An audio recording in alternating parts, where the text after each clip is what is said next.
In the next 15 minutes, you guys will learn how the sails actually work. This video is a complete beginner's guide to everything when it comes to sailing and using the wind.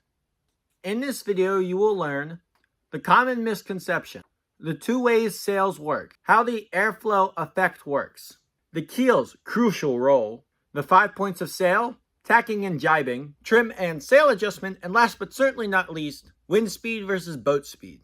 A very common misconception is that sailboats and sails themselves can only go with the wind. The truth is that is only one way that a sail can travel. It can also travel against the wind. Sailboat, don't judge. It looks beautiful and it looks amazing. Okay, guys, here are the two ways that the sails work. You just saw the beautiful drawing of my boat. Well, now this is method number one and probably the most obvious, I guess you could say, because this way is most commonly known as downwind sailing, which is when the wind is at your back coming towards your boat and the wind over here hits the boat and then propels it forward. Like anything, if you are standing outside with a giant tarp and the wind is coming whatever way the wind is going and you let go, the tarp will float off. Same if you take a paper airplane and chuck it up on a windy day, it will go with the wind. Same way downwind sailing works. Just like this. The wind goes and then the sails stop it and then it pushes the boat along. While up here, the wind just keeps going. Okay, and now we have method number two. This is probably the more uncommon one that people do not understand. And this is what we call upwind sailing, because you are sailing a boat towards the wind. As you can see this time, the wind is over here and is going this way, and when it hits the boat, it propels it, but in a different way, which we will discuss at the very end with our section, the 5 points of sail, in which way you can see how you can go both ways, with the wind and against the wind. Question: if the wind pushes the boat sideways, then why doesn't the boat go sideways? Well, the answer to that, my friends, is a little thing called a keel. Think of it like a knife cutting through butter. It goes forward easily but resists side-to-side motion. This is also why most monohulls do not tip over, because at the very bottom of the keel, it is a weighty, think of it like a ball. But it's not a ball, but it's very much so weighty, so that when the boat does tip or heel over, the ball at the bottom does its work and then keeps it from completely capsizing. That is a sail. That horrible small picture is supposed to be a boat, with the sail being the line in the middle. Okay, guys, this is our next diagram. In this diagram, that right there is supposed to be your sailboat, as you guys can see, and the wind is going that way. And if that is your sailboat and your sails are pointed like that, then theoretically you should just go the way the wind is pointing, right? Well, that would be the case, except for the fact that your boat has a keel. And the keel is this little thing at the very bottom of your boat. It goes much longer than as pictured here. This is not scale to size, but it goes very far down, typically about maybe, it depends on the boat, but for most monohulls, I want to say maybe 5 feet-ish. And although it depends on the design. And then for most catamarans, it maybe goes down maybe a little shorter, maybe like in the 3 feet. But this just makes it so that when your boat is hit by the wind, instead of going with the wind, depending on the way the keel is pointed, obviously it will go straight. Like in this scenario, if the keel is pointed straight, then you will go straight. Which in turn brings us to our next one, which is how do you steer a boat? That's how you steer a boat. When you turn the wheel left, the keel turns left. When you turn the keel right, the keel turns right. So that's simple. And that's how you turn and steer a boat. However, when you adjust your turning, you will need to adjust your point of sails, which we will once again discuss later. And typically, you just set your course and go. You are not steering. You're not at the helm for 4 hours or however long it will take you to get to your destination. Typically, you're up there to trim the sails, point the boat in the direction it's supposed to go, throw on autopilot, and then go read a book or whatever. Okay, guys, our next thing is called tacking and jibing, which is in very simple terms, just steering the boat. Okay, guys, tacking and jibing. Made simple, why, if the wind is going down, can you go from here to here? That is a big fat N-O, which is where tacking and jibing comes in. Tacking and jibing is going in a zigzag pattern so that you are not directly in front of the wind, which we will talk about later, why you can't do that when it comes to points of sail. There are many ways you can do tacking and jibing, but they're both very similar and very simple. The only difference between tacking and jibing is tacking is going against the wind, like I just showed, and jibing would be going in the opposite direction, which is very much more dangerous and I do not recommend. There are many ways you can do this tacking and jibing. One is this: if your start is all the way down here and your end is up here, then you can just go like that, and that will get you there. Although more commonly, you can do a more complicated zigzag, which for some reason more sailors prefer to do. I don't know if it's because it keeps them from going crazy when they have hours at sea of doing nothing or what, but you know what? They can do them. Here is your example of tacking and or jibing. You start down here, you end up here, you zigzag so that you are never going straight against the wind. And then the exact same thing would be true for jibing, only you would start up here and end down here. And you would just go like that, which is why you cannot go in a straight line. You could go in a straight line. Well, actually, you cannot go in a straight line with the wind. Okay, there are very many ways to trim and adjust your sails while you are out on the water. One of the more frequent ways that I see people do it is just simply putting a reef in your sails, which very much so means just shortening your sails. So for example, guys, if you had 100% of your main out or your sail out, like in this picture, and I know these numbers are backwards, I'm sorry, then maybe, and the winds start to pick up and your boat starts to get a little bit unsteady, maybe you want to cut that down to 80%.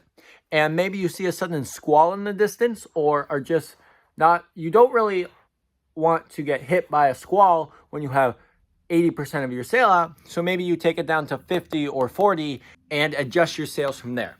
That is probably the most common part of adjusting and trimming your sails. But another way to adjust and trim your sails is when you have your sail completely out, or even 95%, however much you have out, and you see that the wind maybe shifted a little much and your sails are flapping in the wind.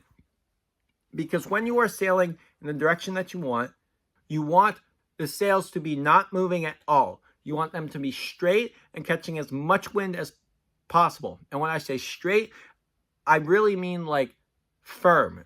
You don't want to see any flap in the wind or flap in the sail. You just want the sail to be as straight as possible. Now, a common misconception, which is somewhat true and somewhat false, is that some boats can go actually faster than the wind without using motors, which is true, but I'm too dumb and too new to explain this all to you, but I will try my best. Basically, these modern catamarans, aka foiling boats, can exceed the wind speed. So if it was projected to be 20 knots, they can go at upwards of like 22 to 25. Nothing crazy, but it's still more. How? Apparent wind concept. Basically, as a boat moves forward, it creates its own wind gust. And if you add that boat wind to the true wind, you get this apparent wind, which is faster than the actual wind. And if you sail your performance racing catamaran or boat correctly, you can technically harness this power correctly, which allows you to just go a teeny bit faster than the other boats who are sailing at or below the wind speed. In other words, it creates a feedback loop. So basically, guys, this is how it works. I'm going to try to explain this to you as best as I can. The beautiful thing called boat wind plus the real wind. So the boat wind, as I said before, is the wind that is what happens when the wind comes from a direction and pushes the boat along. And then the real wind is obviously the real wind that is propelling you in the first place. And those two together create this apparent wind, which then, if you harness your sail angle correctly, like I said earlier, will evidently make your boat faster. And if your boat is faster, that means stronger apparent wind, which means more power, which means your boat will have not only more power, but more speed, and you will crush your competition. Is that possible with a normal catamaran? I mean, possible. I wouldn't recommend it because the boats that you guys are on are most likely cruising boats, and cruising boats are not meant for this kind of stuff. They make boats, guys, that are meant to go into races and that are meant to do this. I probably did a horrible job. Go search it up somewhere else and then come back here because I have one more thing to explain to you, which is probably the most important. Okay, guys, this is a rough image of the 5 points of sail. I highly recommend looking up a picture because a picture will do great justice compared to my masterpiece. We'll call it that. All right, so this is very simply put. I know you guys can probably not see this. I'll try to take pictures and put them up. So, guys, this up here is called the no-go zone. It is within 30 degrees of the boat, and this is all assuming the wind is going this way, which would be right in front of the boat, okay? So you cannot go 30 degrees on either side of where the wind is coming from. So basically, there's 60 degrees where you can just not go. And this is assuming you guys have 180 degrees all sides of a circle, okay? 180, 180, 180. That's a hard 180. All right, you get my point. All right, that is the no-go zone. And you cannot go there because the wind won't allow it.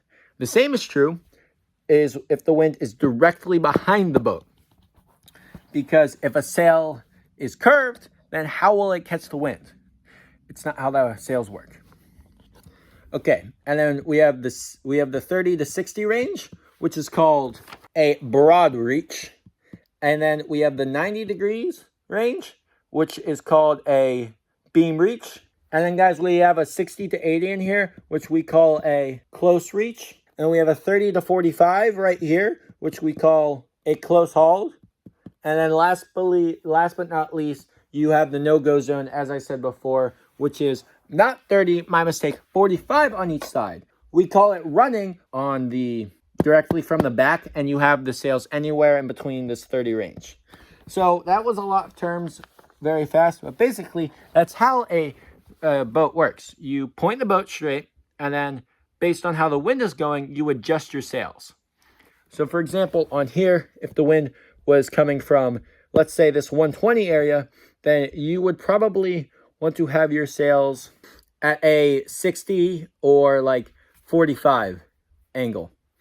And all of what you do for one sail, so for example, if you have your main sail and your head sail up, you will want to keep those two identical. So if you have one at 60 degrees, you will want to have the other at 60 degrees. This is not a 5 points of sails video. However, if you want me to make one, I will. But there are a bunch of those already up on YouTube that will probably do a lot better job than my crappy drawing. But yeah, I'm just going to quickly run through all the points of sails again so I can explain them all to you. We have the running, which is wind directly behind, which is 0 to 30 degrees off the stern.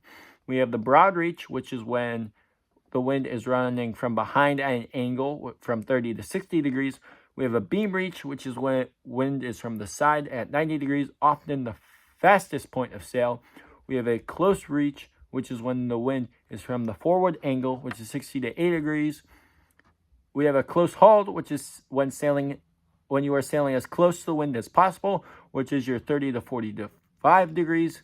And you have the no-go zone, which is you can't sail directly into the wind, which is roughly 45 degrees on either side of the wind direction, and also exactly behind the boat. Okay, guys, that was a lot of information and not a whole lot of time.